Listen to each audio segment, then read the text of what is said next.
Hello friends, जैसा कि आप सभी जानते हैं कि यूपी पुलिस का री एग्ज़ाम होने वाला है। तो ये हमारी नई वीडियो की सीरीज शुरू हो रही है, जिस पर हम रिवीजन क्लास शुरू करेंगे और विषय हमारा रहेगा संविधान।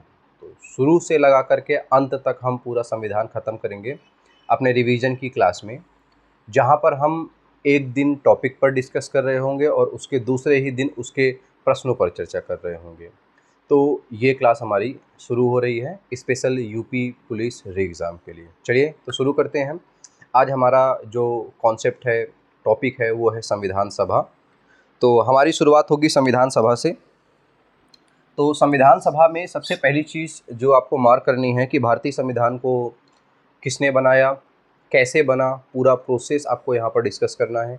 तो सबसे पहली जो एक पहला प्रश्न ही बहुत बार रिपीट होता है, बहुत बार पूछा गया है बेटा, कि भारत में जो संविधान था, संविधान बनाने के लिए जो संविधान सभा चाहिए थी, उस संविधान सभा की जो पहली मांग है, औपचारिक मांग, वो किसके द्वारा की गई थी? तो एम.एन. रॉय एक व्यक्ति थे, मानवेंद्र नाथ रॉय, उनके द्वारा सबसे पहली बार इसकी मांग की गई थी। तो हमारी शुरुआत वहीं से होगी, हम वहीं से चर्चा अपनी शुरू करते हैं। तो संविधान सभा की पहली मांग, संविधान सभा की प्रथम औपचारिक मांग जो की गई है, वो की गई थी एम.एन. रॉय के द्वारा 1934 में। मतलब हमने पहली बार 1934 के आसपास भारत में संविधान सभा, मतलब जो संस्था हमारा संविधान बना करके हमको देगी, उसकी मांग की थी। अंग्रेज़ों के द्वारा बहुत बार इसको इग्नोर किया गया, समय समय पर इग्नोर किया गया। हमने बहुत पुरानी मांग है हमारी ये, बट पहली बार जो अंग्रेज़ों ने इसको कंसीडर किया, वो किया 1942 के क्रिप्स मिशन में। तो अंग्रेज़ों द्वारा संविधान सभा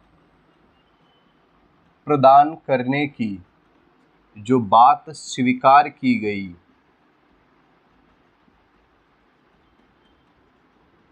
वो थी 1942 का क्रिप्स मिशन।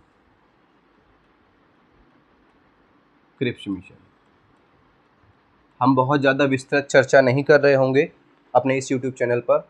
हमारा जो कंटेंट होगा वो बस उतना रहेगा ताकि हम यूपी पुलिस के एग्ज़ाम को ही बेसिक टारगेट कर सकें, और ज़्यादा एक्स्ट्रा कुछ भी नहीं। तो क्रिप्स मिशन की शुरुआत हुई थी। क्रिप्स मिशन में पहली बार ये बात हुई थी। क्रिप्स मिशन भारत आया था मार्च 1942 को। इसके अध्यक्ष कई बार पूछे जाते हैं, तो इसके अध्यक्ष थे sir Stafford Cripps. Sir Stafford Cripps इसके अध्यक्ष थे। और इन्होंने जो डिमांड्स दी थी वो ये थी, पहली डिमांड इनकी थी संविधान सभा का गठन, संविधान सभा का गठन।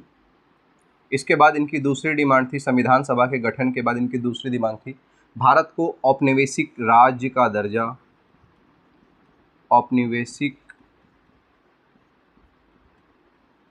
राज्य का दर्जा।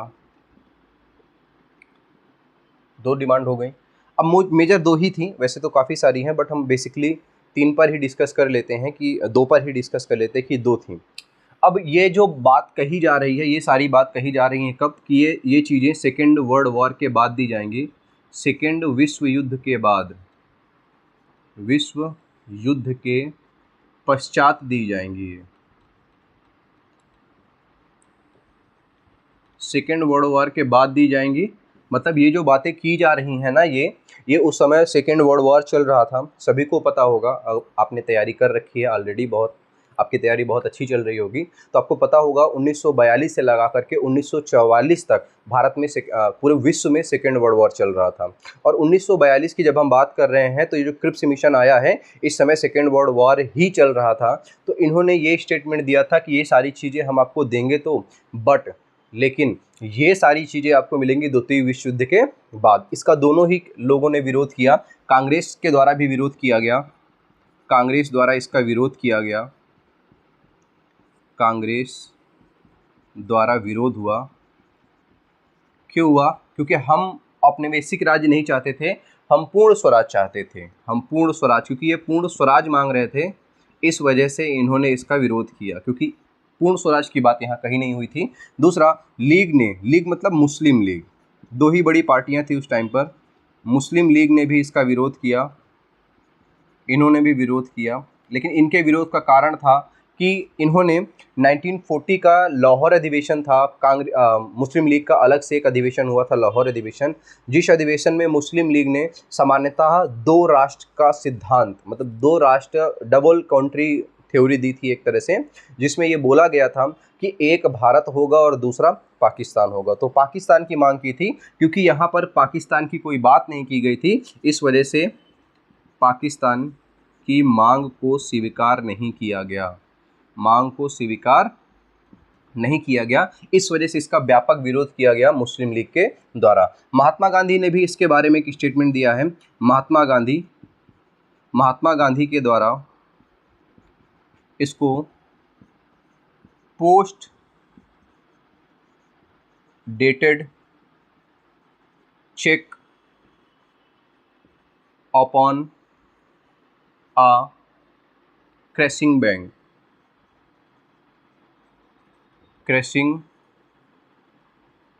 मतलब डूबते हुए बैंक का हिंदी में अर्थ हो जाएगा इसका, डूबते हुए बैंक का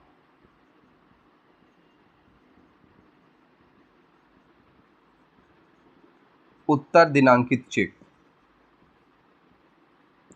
ये बोला किसने? महात्मा गांधी ने। किसके संबंध में?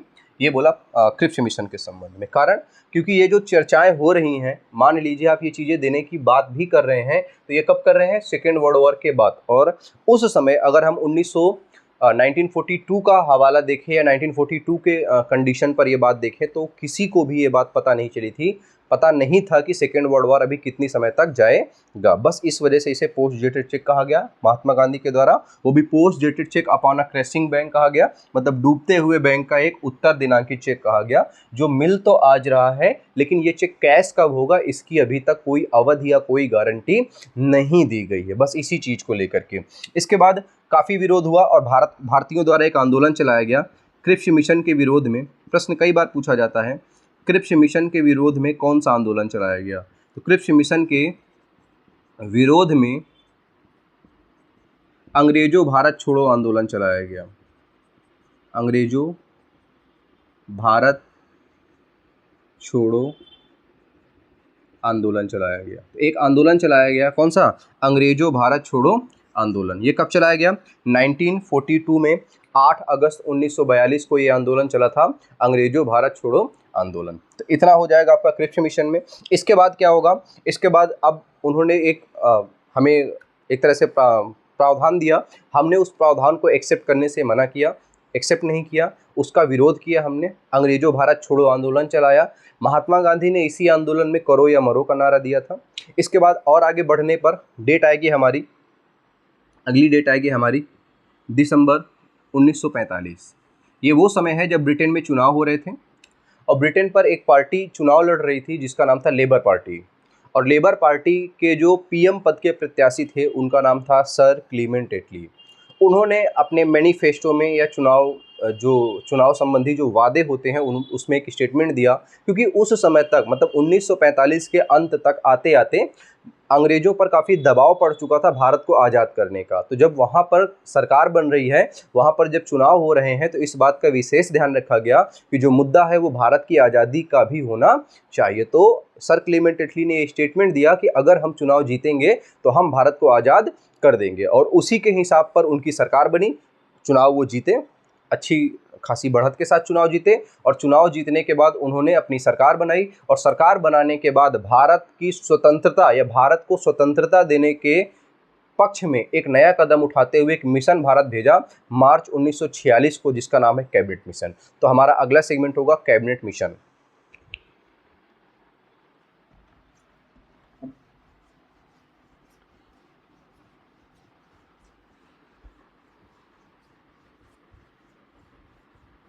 कैबिनेट मिशन मार्च 1946 में आया था। टोटल 3 सदस्य थे इसमें, और इस मिशन के पास केवल 2 ही इन्फॉर्मेशन थी, मतलब इस मिशन को केवल 2 ही काम दिए गए थे। पहला काम तो था इनका कि भैया आपको क्या करना है, अंतरिम सरकार बनानी है, ठीक है। हाँ, तो कैबिनेट मिशन आया मार्च 1946। क्या आया भैया, कैबिनेट मिशन।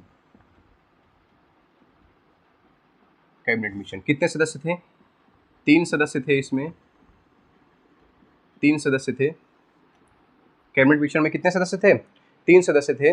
और इन 3 सदस्यों में कौन कौन से थे, तो पहले थे स्टेफोर्ड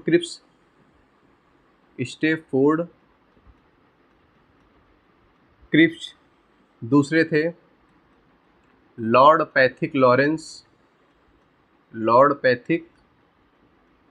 लॉरेंस, और तीसरे थे एवी एलेक्जेंडर,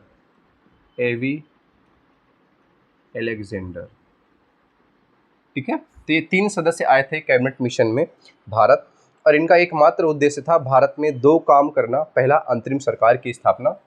इनका काम क्या था, 2 कार्य दिए गए थे। पहला, अंतरिम सरकार का गठन,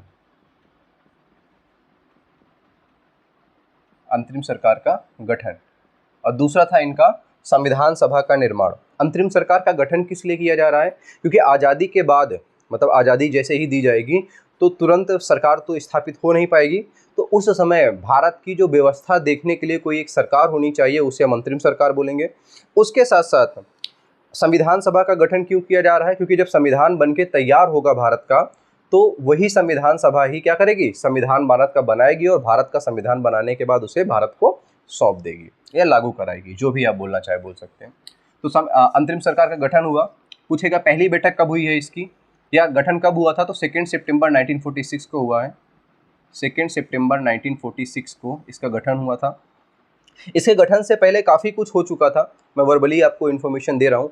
1 अगस्त 1946 वो दिन था, वो तारीख थी जब इन 3 लोगों ने या कैबिनेट मिशन ने कांग्रेस को निमंत्रण दिया अंतरिम सरकार बनाने का। केवल कांग्रेस को निमंत्रण दिया गया। इस बात का काफ़ी बुरा माना गया मुस्लिम लीग के द्वारा, क्योंकि मुस्लिम लीग का कहना था कि उनको बिना पूछे ही, क्योंकि वो भी भारत की एक पार्टी थी, ठीक ठाक मेजोरिटी के साथ पार्टी थी, तो उनका कहना था कि उनको नज़रअंदाज किया गया है। इस उद्देश्य से उन्होंने इसके विरोध में 16 अगस्त 1946 को दंगे भड़का दिए। इस डे को मनाया गया डायरेक्ट एक्शन डे के रूप में, जिसमें दंगे भड़का दिए और लगभग 1000 से ज़्यादा लोगों की हत्या करवा दी। 16 अगस्त के बाद अगली डेट आएगी आपकी 26 अक्टूबर। इस दिन बाद में कुछ शर्तों के साथ मुस्लिम लीग भी अंतरिम सरकार में शामिल हो गई। तो जो मुस्लिम लीग अंतरिम सरकार में शामिल हो रही है, ये 2 सितंबर 1946 को शामिल हो रही है, 26 अक्टूबर 1946 को शामिल हो रही है, 26 अक्टूबर 1946 को। 2 सितंबर 1946 को अंतरिम सरकार का गठन होगा। कुल सदस्य कितने होंगे, तो कुल सदस्य होंगे अंतरिम सरकार में 15 सदस्य होंगे, और इन 15 सदस्यों में एक तो अध्यक्ष होंगे। अध्यक्ष कौन होगा भैया, वायसराय। उसके बाद 5 सदस्य कहाँ से आएंगे, 5 सदस्य आएंगे मुस्लिम लीग से, और 9 सदस्य आएंगे ये कांग्रेस से आएंगे। तो टोटल मिलाकर के 15 सदस्य आएंगे अंतरिम सरकार में। अध्यक्ष जैसे मैंने बताया, इसके अध्यक्ष होंगे लॉर्ड वेवेल। उसके बाद इसके उपाध्यक्ष होंगे पंडित जवाहरलाल नेहरू।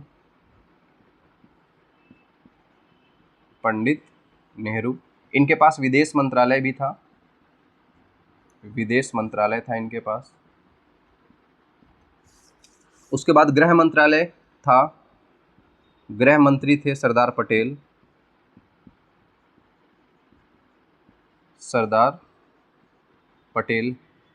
कृषि मंत्री पूछा जाएगा, कृषि एवं खाद्य मंत्री, तो ये थे आपके डॉक्टर राजेंद्र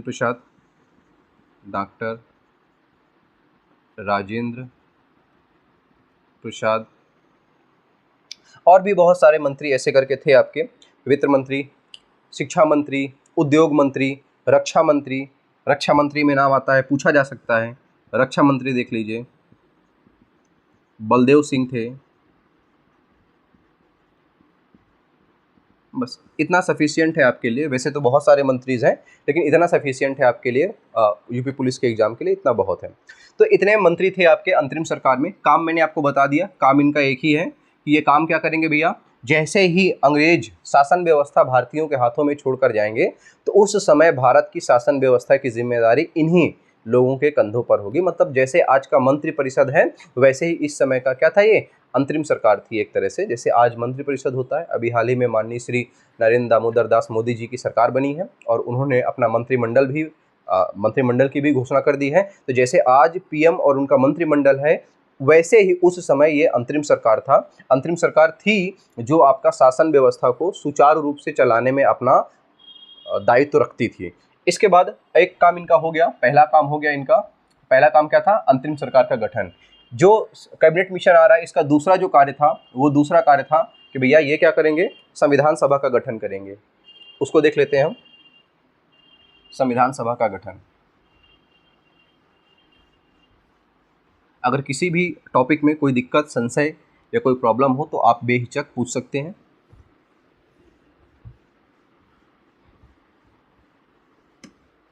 हाँ, आगे आ जाइए। तो आगे दूसरा काम था इनका, संविधान सभा का निर्माण।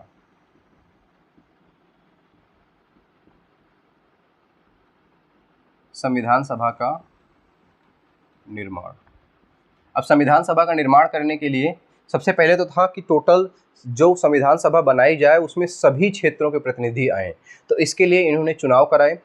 कुछ चुनाव कराए गए, जैसे 296 सदस्य, टोटल 389 सदस्य थे, जिनमें से 296 सदस्यों को बहुत सारे क्षेत्रों से चुन करके बुलवाया गया और 93 सदस्य ऐसे थे जो देसी रियासतों से थे।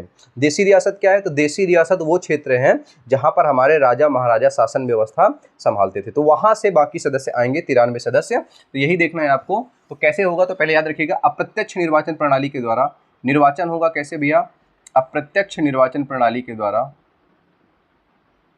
अप्रत्यक्ष निर्वाचन प्रणाली के द्वारा वयस्क मताधिकार पर, वयस्क मताधिकार के आधार पर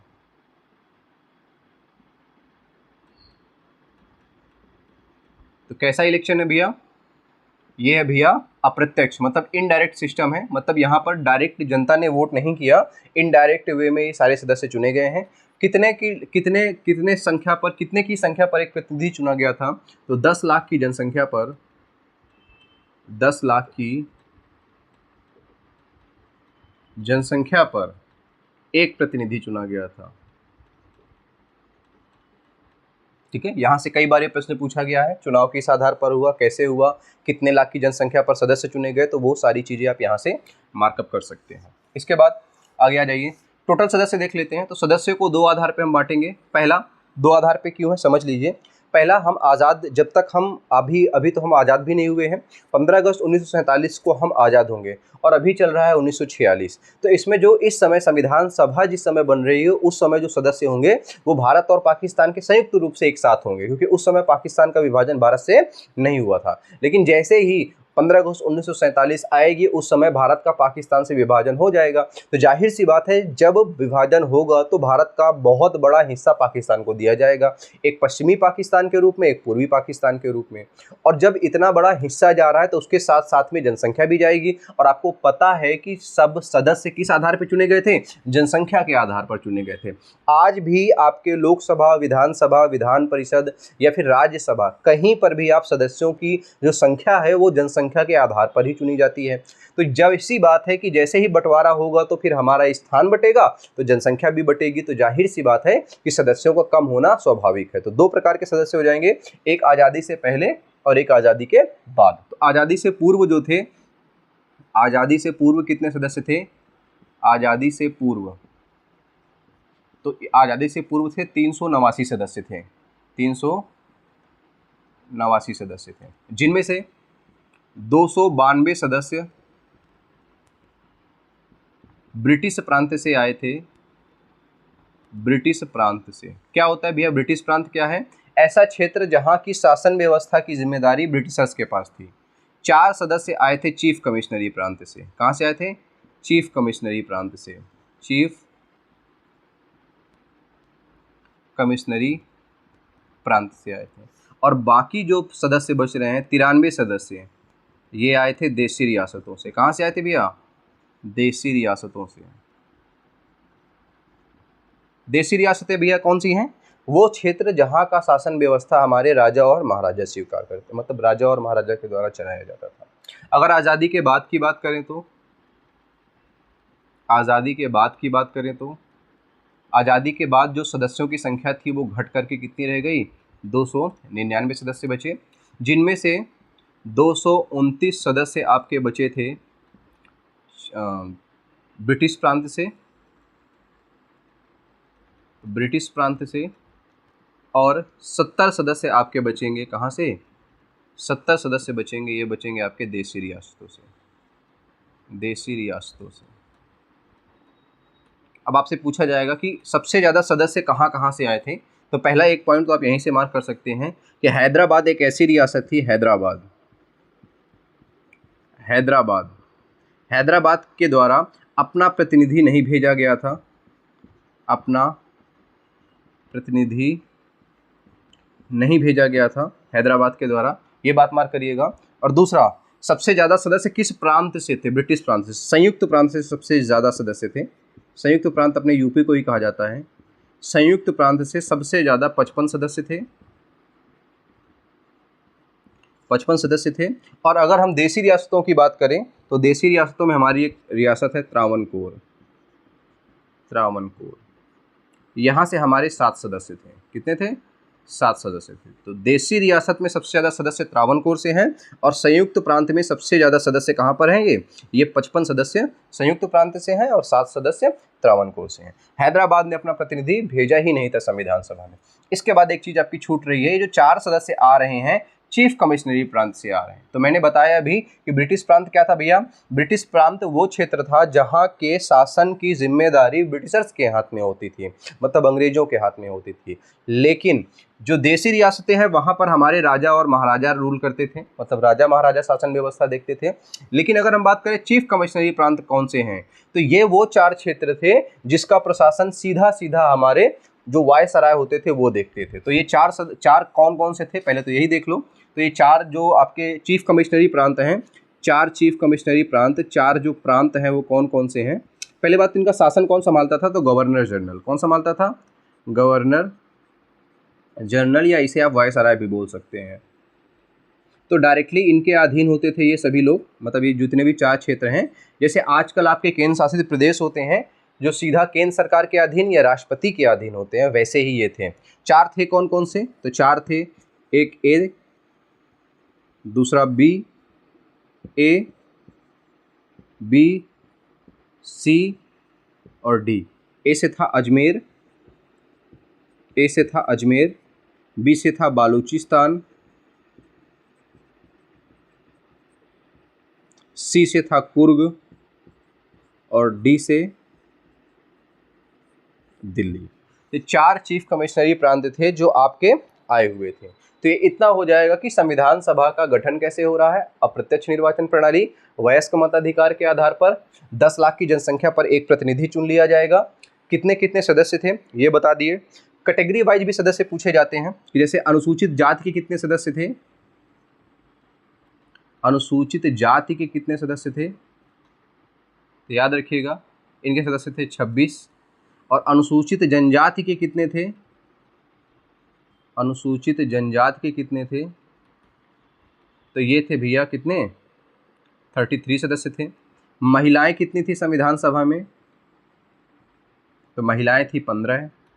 तो ये कुछ बेसिक जानकारी हो गई कि संविधान सभा में क्या क्या स्ट्रक्चर्स आपके हो रहे थे। इसके बाद हमारी जो आगे चर्चा शुरू होगी वो संविधान सभा के बैठकों से होगी कि संविधान सभा ने किस प्रकार से बैठकें अरेंज की और उन बैठकों में कैसे संविधान सभा के द्वारा कार्य किया गया। तो आगे चर्चा शुरू करते हैं हम।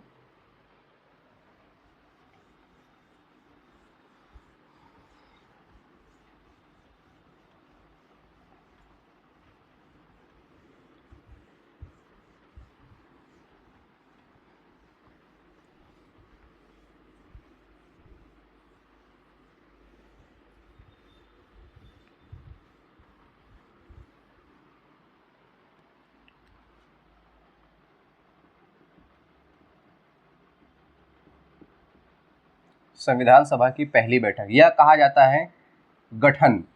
तो चाहे आप पहली बैठक बोलिए या संविधान सभा का गठन, दोनों को एक ही डेट दी गई है, 9 दिसंबर 1946। 9 दिसंबर 1946 इस दिन संविधान सभा की पहली बैठक होगी और इसी तिथि को ही संविधान सभा के गठन की तिथि के रूप में भी जाना जाता है। दोनों ही कंडीशन में सेम है, ध्यान रखिएगा। इसके बाद 9 दिसंबर 1946 हो गई संविधान सभा के गठन की तिथि। अब आगे देखेंगे हम, तो 9 दिसंबर को जब पहली बैठक हो रही है उस समय क्या क्या हो रहा है, तो दो काम होंगे। पहला, अस्थायी अध्यक्ष चुने जाएंगे, अस्थायी अध्यक्ष चुने जाएंगे, और ये होंगे कौन भैया, डॉक्टर सच्चिदानंद सिन्हा, डॉक्टर सच्चिदानंद सिन्हा, ठीक है। इसके साथ साथ आपका एक काम और होगा क्या, यहाँ पर एक उपाध्यक्ष चुने जाएंगे, उपाध्यक्ष चुने जाएंगे, और ये होंगे कौन, एस सी मुखर्जी, ठीक है। इसके साथ साथ जो इनकी दूसरी बैठक होगी संविधान सभा की वो, अच्छा एक प्रश्न और, ये सच्चिदानंद सिन्हा जो चुने जा रहे हैं ये सबसे वरिष्ठ सदस्य थे, और वरिष्ठ सदस्य होने का जो क्रम है तो इनको वरिष्ठता के आधार पर अध्यक्ष बनाया गया था। अब पहला प्रश्न ये पूछा जा सकता है आपसे कि क्यों बनाया गया था, तो फ्रांस में आपका एक कंसर्न चलता है कि जो भी व्यक्ति कमेटी में सबसे सीनियर पर्सन होता है उसे ही हम उस कमेटी का अध्यक्ष अपॉइंट कर देते हैं। तो ये संविधान सभा में हुआ था, इसी के आधार पर जो डॉक्टर सच्चिदानंद सिन्हा है यही आपके सबसे सीनियर मोस्ट सदस्य थे। एक प्रश्न और यहाँ से कि किस व्यक्ति के द्वारा सिफारिश की गई थी इनके नाम की, तो वो हैं जे बी कृपलानी, जिनके नाम की सिफारिश की गई थी। इसके बाद दूसरी बैठक जो संविधान सभा की होगी वो 10 दिसंबर को होगी, और जो तीसरी बैठक होगी संविधान सभा की, तीसरी बैठक होगी ये होगी 11 दिसंबर 1946 को, 11 दिसंबर 1946 को। और यहाँ पे भी काम किए जाएंगे। पहला काम क्या किया जाएगा, आपके स्थायी अध्यक्ष चुने जाएंगे, यहाँ पर स्थायी अध्यक्ष का चयन होगा, और स्थायी अध्यक्ष बनाए जाएंगे डॉक्टर राजेंद्र प्रसाद, डॉक्टर राजेंद्र प्रसाद, और यहाँ पर एक उपाध्यक्ष भी चुने जाएंगे, उपाध्यक्ष चुने जाएंगे, और एक संवैधानिक सलाहकार चुने जाएंगे। उपाध्यक्ष होंगे वीटी कृष्णामचारी, वीटी कृष्णामचारी, और जो सलाहकार होंगे वो होंगे भैया B N Rao, B N Rao, इनका पूरा नाम है बेनेगल नरसिंह राव, बेनेगल नरसिंह राव। तो ये इतना हो जाएगा कि जो पहली बैठक हुई है 9 दिसंबर को, दूसरी बैठक 10 दिसंबर को, और तीसरी बैठक जो हुई है वो कब हुई है, 11 दिसंबर को तीसरी बैठक हो रही है। अब एक चीज़ आपको ध्यान में रखना है कि उपाध्यक्ष संविधान सभा में दो हैं, बिल्कुल कंफ्यूज मत होइएगा। एक है एच सी मुखर्जी, इनका पूरा नाम है हरेंद्र कुमार मुखर्जी, और वीटी कृष्णामचारी दो, तो दो संविधान सभा में उपाध्यक्ष हैं। अध्यक्ष आपके भी दो हैं, बट एक अस्थायी है, जब स्थायी बनाया जाएगा तो अस्थायी को हटा दिया जाएगा। इसके बाद आपकी जो तीसरी बैठक होगी, तीसरी बैठक के बाद चौथी बैठक होगी 12 दिसंबर को, और पांचवी बैठक होगी 13 दिसंबर को। तो जो पांचवी बैठक होगी आपकी, पांचवी बैठक होगी वो होगी कब, 13 दिसंबर 1946 को। और इस दिन क्या किया जाएगा, तो पंडित जवाहरलाल नेहरू के द्वारा, पंडित जवाहरलाल नेहरू के द्वारा, नेहरू के द्वारा उद्देश्य प्रस्ताव प्रस्तुत किया जाएगा, उद्देश्य प्रस्ताव प्रस्तुत किया जाएगा। और इस उद्देश्य प्रस्ताव का क्रम क्या होगा, इसका मतलब होगा कि हम जो संविधान बनाने जा रहे हैं उस संविधान में क्या क्या चीज़ें हम अपने संविधान में रखेंगे, उस बिहाफ पर यह प्रस्ताव लाया गया था। और इसी प्रस्ताव को अगली बैठक 22 दिसंबर 1947 की बैठक में इस प्रस्ताव को संविधान सभा के द्वारा पारित किया जाएगा, संविधान सभा द्वारा प्रस्ताव पारित होगा। और यही प्रस्ताव आपका आगे चल करके प्रस्तावना का रूप लेगा, यही प्रस्ताव आगे प्रस्तावना का रूप लेगा। तो ये प्रश्न दो प्रकार से पूछा जाता है। पहला, उद्देश्य प्रस्ताव जो है संविधान सभा में किसके द्वारा प्रस्तुत किया गया था? पंडित जवाहरलाल नेहरू के द्वारा। पारित कब किया गया? डेट भी पूछ सकता है क्रमशः। बट अगर आपसे पूछ ले यही चीज, सेम चीज प्रस्तावना के संबंध में कि प्रस्तावना को संविधान सभा में किसने प्रस्तुत किया था? पंडित जवाहरलाल नेहरू। कब प्रस्तुत किया था? ये मतलब एक तरह से उद्देश्य प्रस्ताव और प्रस्तावना एक ही है, मतलब जो आज का उद्देश्य प्रस्ताव है वही कल की प्रस्तावना है। तो चाहे प्रश्न इधर से आ रहा हो और चाहे प्रश्न इधर से आ रहा हो, दोनों ही स्थितियों में आपको ये चीजें समझ के चलनी है। इसके बाद आगे आ जाइए, तो फरवरी 1947, दिसंबर के बाद हम ये जनवरी कर लीजिए, 22 जनवरी 1947 है ये। 22 जनवरी 1947 के बाद आ जाइए फरवरी 1947 में। फरवरी 1947 में BN राव की अध्यक्षता में एक कमेटी बनाई जाती है, सलाहकार समिति। सलाहकार समिति, और इनको पहला मसौदा तैयार करने की जिम्मेदारी दी जाती है कि आप संविधान का पहला मसौदा तैयार करिए कि हमारे संविधान में कौन कौन सी चीज़ें होनी चाहिए और वो किस प्रकार की होनी चाहिए। तो इसलिए इन्होंने पहला मसौदा तैयार किया है। एक बात हमेशा आप लोग ध्यान रखिए, आपको कई बार बताया जाता है, ये एक तरह से कंट्रोवर्शियल स्टेटमेंट है, बट आपको कई बार बताया जाता है कि संविधान जो है बाबा साहेब भीमराव अम्बेडकर ने बनाया, उनका योगदान विशेष रहा हमारे संविधान में, इस बात का कोई वो नहीं है, वो बिल्कुल एकदम सत्य बात है। बट अगर हम बात करें केवल एक व्यक्ति का, तो पूरे संविधान पर एक व्यक्ति का योगदान नहीं है, टोटल 299 सदस्यों का योगदान है। ठीक है, वो चीज़ अभी आपको 1 बाय 1 क्लियर हो जाएगी। तो पहला जो टर्म है आपको वो ये ध्यान रखना है कि पहला मसौदा किसने तैयार किया है, तो याद रखिएगा किसने तैयार किया है? सलाहकार समिति थी BN राव, इनका पूरा नाम है बेनेगल नरसिंह राव। अब इस मसौदे पर भाई ये मसौदा एक व्यक्ति ने तैयार किया है, तो क्या इस मसौदे को हम मान लें कि यही संविधान है हमारा? नहीं मान सकते। तो इस पर चर्चा करने के लिए, ये जो पहला मसौदा है, इस पर चर्चा करने के लिए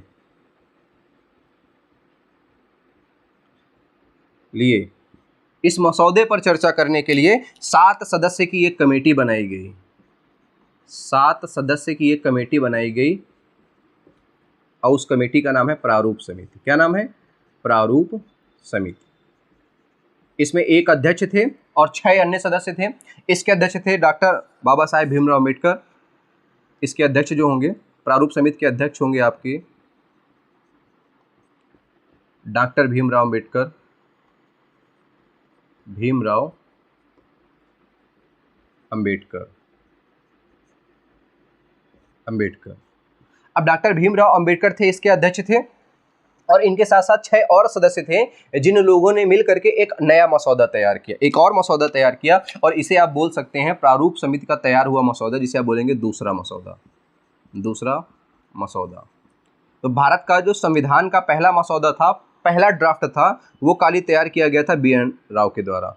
दूसरा ड्राफ्ट जो तैयार किया गया, मतलब केवल एक व्यक्ति के द्वारा पहला ड्राफ्ट तैयार किया गया। जो दूसरा ड्राफ्ट तैयार किया गया वो उसमें केवल 7 सदस्य थे, 1+6 करके। इसके बाद अब इस मसौदे को भी हम मान्यता नहीं दे सकते, क्योंकि इसको भी केवल 7 लोगों ने ही बनाया है, और हमको एक ऐसा संविधान चाहिए जो हमारे पूरे भारतीय लोगों की सहमति से बना हुआ हो। तो इसलिए हमने 299 सदस्यों से 299 सदस्यों से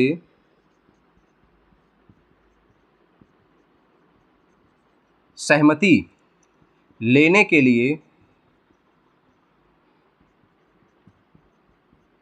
3 वाचन कराए। 3 वाचन कराए, और वो 3 वाचन कब कब हुए? तो पहला वाचन हुआ 4 नवंबर 1948 से 9 नवंबर 1948 तक। दूसरा वाचन हुआ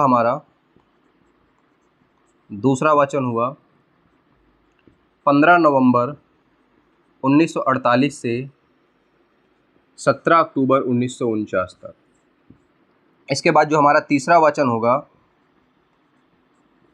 वो होगा हमारा 14 नवंबर 1949 से 26 नवंबर 1949 तक।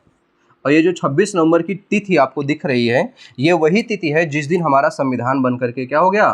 तैयार हो गया। तो जो 26 नवंबर की डेट आपको दिख रही है, ये वही डेट है जिस दिन हमारा संविधान बनकर क्या हुआ? संविधान बनकर तैयार हुआ। तो ये वो डेट है जिस दिन हमारा संविधान बनकर तैयार हुआ। अब ये स्ट्रक्चर हो गया पूरा संविधान बनने का, कैसे कैसे हमारा संविधान पूरा बना हुआ है। तो पहली शुरुआत हुई थी हमारी कब से, 9 दिसंबर 1946 को फर्स्ट सेशन ऑर्गेनाइज कराया गया था, और उसके बाद 26 नवंबर 1949 का वो दिन था जब हमारा संविधान बन करके तैयार हो गया। लेकिन हमारा संविधान लागू कब होगा, ये हमारा लागू होगा कब, 26 जनवरी 1950 को। इसके पीछे भी एक कहानी है, उस पर हम अभी चर्चा कर रहे होंगे। अच्छा, तो आपसे एक प्रश्न पूछा जाएगा कि क्या पूरा संविधान लागू हुआ था 26 जनवरी को, या कुछ अनुच्छेद पहले भी लागू हो गए थे। तो याद रखना, ये जो 26 नवंबर की डेट है 1949, जिस 26 नवंबर को आज हम संविधान दिवस के रूप में मनाते हैं, इस दिन भारत के कुल 16 अनुच्छेद थे जो लागू हो गए थे। बाकी जो अनुच्छेद थे वो लागू नहीं हुए थे। तो ये 16 अनुच्छेद थे कौन से, अनुच्छेद 5, अनुच्छेद 6, अनुच्छेद 7, अनुच्छेद 8, अनुच्छेद 9, उसके बाद अनुच्छेद 60, उसके बाद अनुच्छेद 366, 367, 379,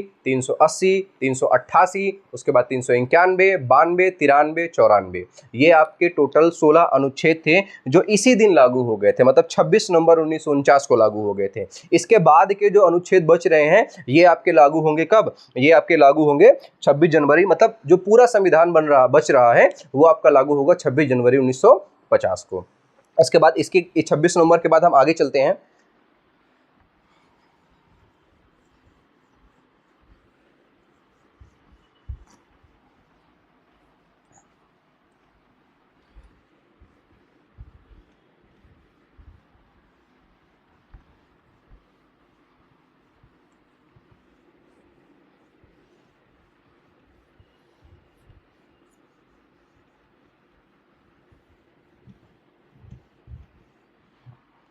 आगे चलते हैं हम, 26 नवंबर हो गया।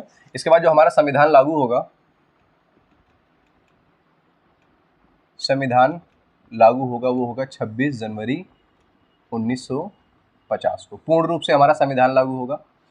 इसके पहले पूछा जाएगा अंतिम बैठक कब हुई थी, वो भी याद रखिएगा। संविधान सभा की अंतिम बैठक कब हुई थी, तो ये हुई थी 24 जनवरी। संविधान लागू होने के 2 दिन पूर्व 24 जनवरी 1950 को क्या क्या हुआ था इस बैठक के दिन, बहुत कुछ काम हुए थे। जैसे पहला, राष्ट्रगान एवं राष्ट्रगीत को अपनाया गया। हमारा राष्ट्रगान क्या होगा और हमारा राष्ट्रगीत क्या होगा, इस बात की पुष्टि की गई इसी दिन। संविधान सभा को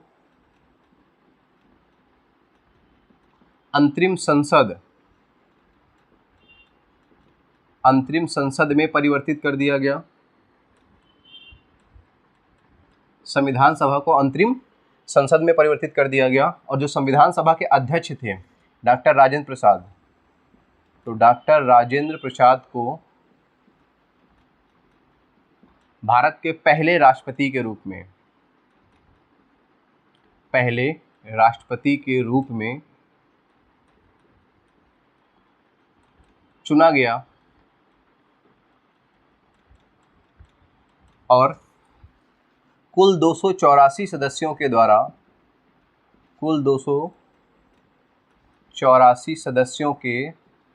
द्वारा संविधान की 3 प्रतियों में हस्ताक्षर किए गए।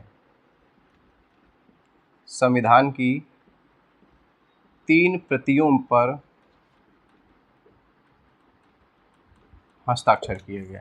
तो ये इतना सारा काम हुआ था 24 जनवरी 1950 को, जो आपकी संविधान सभा की बैठक है, अंतिम बैठक है 24 जनवरी 1950 को। पूछेगा कितने बैठकें हुई हैं या कितने अधिवेशन हुए हैं, तो कुल अधिवेशन 12 लिख लीजिएगा। कुल अधिवेशन मार्क करिएगा 12 लिख लीजिएगा, ठीक है। कुल अधिवेशन 12 लिखिएगा। तो संविधान की 3 प्रतियों पर क्या हुआ भैया, 3 प्रतियों पर हस्ताक्षर हुए हैं। और ये हस्ताक्षर किसके द्वारा किए गए भैया, तो ये 284 सदस्यों के द्वारा हस्ताक्षर किए गए हैं। इसके बाद 26 जनवरी 1950 को हमारा संविधान क्या हो गया, लागू हो गया। और जानकारी लिख लेते हैं, जैसे हस्ताक्षर किए तो पहले हस्ताक्षर पूछा जाता है, फर्स्ट हस्ताक्षर किसके द्वारा किया गया, तो फर्स्ट हस्ताक्षर हुए हमारे पंडित नेहरू के द्वारा, पंडित जवाहरलाल नेहरू। और अंतिम पूछेगा तो कौन करेंगे भैया, अंतिम हस्ताक्षर किसके द्वारा होगा, अंतिम हस्ताक्षर किए जाएंगे डॉक्टर राजेंद्र प्रसाद के द्वारा। डॉक्टर राजेंद्र प्रसाद के द्वारा। एक्चुअल में इन दोनों ही व्यक्तियों के हस्ताक्षर एक ही कॉलम पर है, ठीक है। इस वजह से अंतिम हस्ताक्षर डॉक्टर राजेंद्र प्रसाद के और पहले हस्ताक्षर किए गए हैं पंडित जवाहरलाल नेहरू के द्वारा। अगर हम पूरे संविधान के लिखने की बात करें तो हमारा संविधान हस्तलिखित है। हस्तलिखित है तो इसको अंग्रेजी भाषा में किसने लिखा है? अंग्रेजी भाषा में लिखा गया है प्रेम बिहारी नारायण रायजादा के द्वारा। प्रेम बिहारी नारायण रायजादा द्वारा। हिंदी भाषा में लिखा गया है वसंत कृष्ण वैद्य के द्वारा। हिंदी भाषा में लिखा गया है वसंत कृष्ण वैद्य के द्वारा। सजावट का काम किया गया है किसके द्वारा? नंदलाल बोस के द्वारा। नंदलाल बोस के द्वारा। और कुल कितना समय लगा, समय कितना लगा पूरे संविधान के बनने में? तो 2 वर्ष 11 माह और 18 दिन का समय लगा आपके संविधान को पूरा बन करके तैयार होने में, ठीक है। बहस पूछेगा, बहस टोटल कितने दिन हुई है संविधान पर? तो याद रखिएगा 114 दिन की बहस हुई है। 114 दिवस की बहस हुई है संविधान पर, संविधान की प्रतियों पर मुद्दों को लेकर के 114 दिवस की बहस हुई है, वो चीज़ ध्यान रखिएगा। अब एक चीज़ जो छूटी जा रही है आपकी कि संविधान हमारा लागू तो 26 जनवरी 1950 को हुआ था, बट बनकर तैयार हो गया था 26 नवंबर 1949 को। तो ऐसा क्या हो गया था कि हमने लगभग 2 महीने का इंतजार कर लिया संविधान को लागू करने के लिए। तो उसके लिए आपको एक तिथि है जहाँ पे आपको जाना पड़ेगा। कांग्रेस का अधिवेशन हुआ था 1929 में दिसंबर का, और उस अधिवेशन में पंडित जवाहरलाल नेहरू ने पूर्ण स्वराज की घोषणा की थी।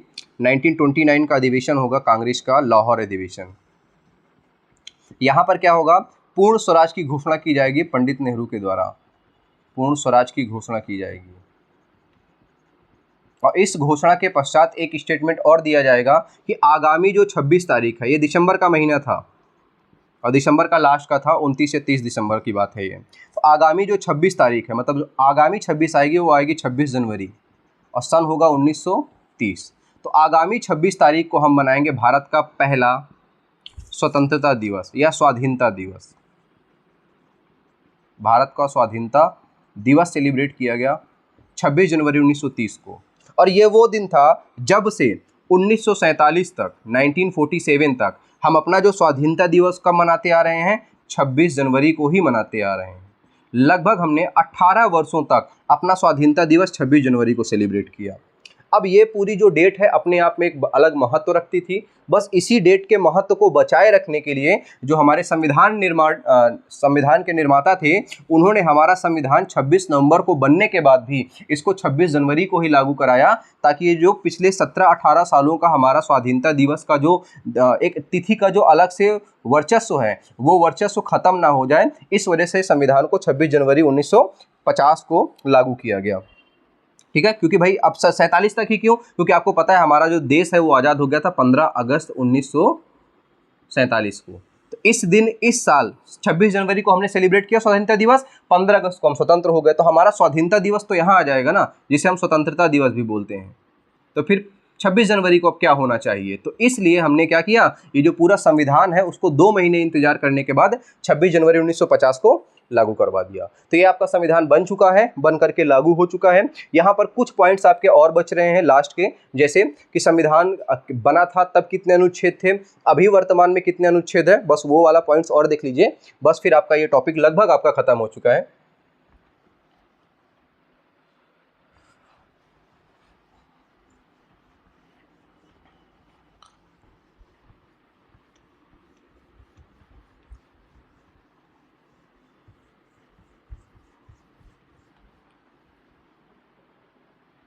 तो हमारा जो संविधान लागू हो रहा है उस समय, मतलब मूल संविधान है, मूल संविधान में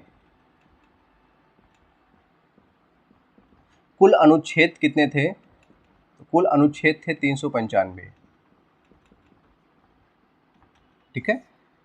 और उसके बाद हमारे भाग कितने थे मूल संविधान में? तो भाग कितने थे? 22 भाग थे। और अनुसूची पूछी जाएगी, अनुसूची कितनी थी मूल संविधान में? तो हमारी 8 अनुसूचियां थी। तो ये मूल संविधान, जिस समय हमारा संविधान बन करके क्या हो रहा है, तैयार हो रहा है, उस समय की बात कर रहे हैं, और ये लागू भी हो गया 26 जनवरी को। लेकिन अगर इसी सेगमेंट को हम वर्तमान हिसाब से देखें कि वर्तमान में क्या कंसर्न है इसका, वर्तमान में क्या चल रहा है, तो अनुच्छेद हमारे मूल रूप से इतने ही हैं। मूल रूप से अनुच्छेद हमारे कितने हैं? 395 ही हैं। लेकिन अगर हम टोटल मतलब अपने अनुच्छेदों के सब क्लास को भी काउंट करें तो इनकी संख्या लगभग 465 प्लस पहुंच जाएगी, मतलब 450 से ज़्यादा अनुच्छेद पहुंच जाएंगे। वैसे ही अगर हम मूल भाग की बात करें तो मूल भाग कितने हैं अभी हमारे पास? तो मूल भाग भी आपके पास हो जाएंगे 22। परंतु अगर हम सभी भागों को मतलब इनके सब क्लासों को भी काउंट कर लें तो इनकी संख्या हो जाएगी 25 प्लस या 25 हो जाएगी। अनुसूची हमारा जब संविधान लागू हो रहा था उस समय हमारे पास अनुसूचियों की संख्या 8 थी, लेकिन अभी वर्तमान में जो हमारे पास अनुसूची है उनकी संख्या है 12 अनुसूची। कितनी है? 12 अनुसूची। मतलब हमने 4 अनुसूचियां और एक्स्ट्रा जोड़ी हुई हैं। तो ये 4 कौन कौन सी हैं? तो पहली जोड़ी गई थी 9वीं अनुसूची। 9वीं अनुसूची ये जोड़ी गई थी पहला संविधान संशोधन के द्वारा, पहला संशोधन 1951 को, और इस अनुसूची का संबंध है भूमि सुधार से। किससे संबंधित है ये? भूमि सुधार से संबंधित है। इसके बाद जो हमारी 10वीं अनुसूची जोड़ी गई है, 10वीं अनुसूची जोड़ी गई है, ये जोड़ी गई थी हमारा 52वां संशोधन 1985, और इसका संबंध है 10वीं अनुसूची का दल बदल से। दल बदल से। इसके बाद जो हमारी 11वीं अनुसूची है, 11वीं अनुसूची है, ये जोड़ी गई थी 73वां संशोधन, 73वां संशोधन 1992। इसका संबंध ग्राम पंचायत से, ग्राम पंचायत से। ठीक है। और इसके बाद जो अंतिम अनुसूची है आपकी 12वीं अनुसूची, 12वीं अनुसूची ये जोड़ी गई थी 74वां संशोधन, 74वां संशोधन 1992 में, और इसका संबंध है नगर पंचायत या नगर पालिका से। तो ये आपका एक बेसिक रफ आइडिया हो गया कि पहले अगर हम बेसिक बात करें तो मूल संविधान में हमारे पास ये स्ट्रक्चर था। अनुच्छेद 395 थे, भाग 22 थे और अनुसूची 8 थी। आज भी अनुच्छेद और भाग की बात करें तो लगभग समान है। अगर हम सब क्लॉज को मिला लें तो इनकी संख्या थोड़ी सी ज़्यादा बढ़ जाती है, बट अनुसूची हमारे पास हमने संशोधन करके अपने अनुसूचियों की संख्या टोटल 12 कर ली है। शुरुआत में हमारे पास केवल 8 अनुसूचियां थीं और अभी हमारे पास टोटल कितनी अनुसूचियां हैं? 12 अनुसूचियां, जिसमें से 9वीं अनुसूची का संबंध भूमि सुधार से, 10वीं अनुसूची दल बदल से, 11वीं का संबंध ग्राम पंचायत से और 12वीं का संबंध किससे है? नगर पालिका से है। तो आज लगभग आपका पूरा संविधान सभा लगभग हमारा खत्म हो चुका है, और इसके बाद जो अगली क्लास होगी उसमें हम संविधान सभा के संबंध में जितने भी क्वेश्चन वनडे एग्जाम में पूछे जाएंगे उन सभी पर हम चर्चा कर रहे होंगे। तो पहले आप इस पूरे वीडियो को एक बार अच्छे से देख लीजिएगा। कोई चीज़ समझ में ना आए तो आप कमेंट सेक्शन पे जा करके पूछ सकते हैं, और अगर इसका संविधान की विशेष स्पेशल क्लास देखना चाहते हैं और विस्तृत अध्ययन करना चाहते हैं तो डिस्क्रिप्शन में एक यूट्यूब चैनल का लिंक और है, उस यूट्यूब पर जा करके आप थोड़ा विस्तार से संविधान पर चर्चा कर सकते हैं हमारे साथ जुड़ करके। और इसके संबंध में जो अगली क्लास होगी वो आपको कल मिलेगी। चलते हैं फिर, धन्यवाद, जय हिंद।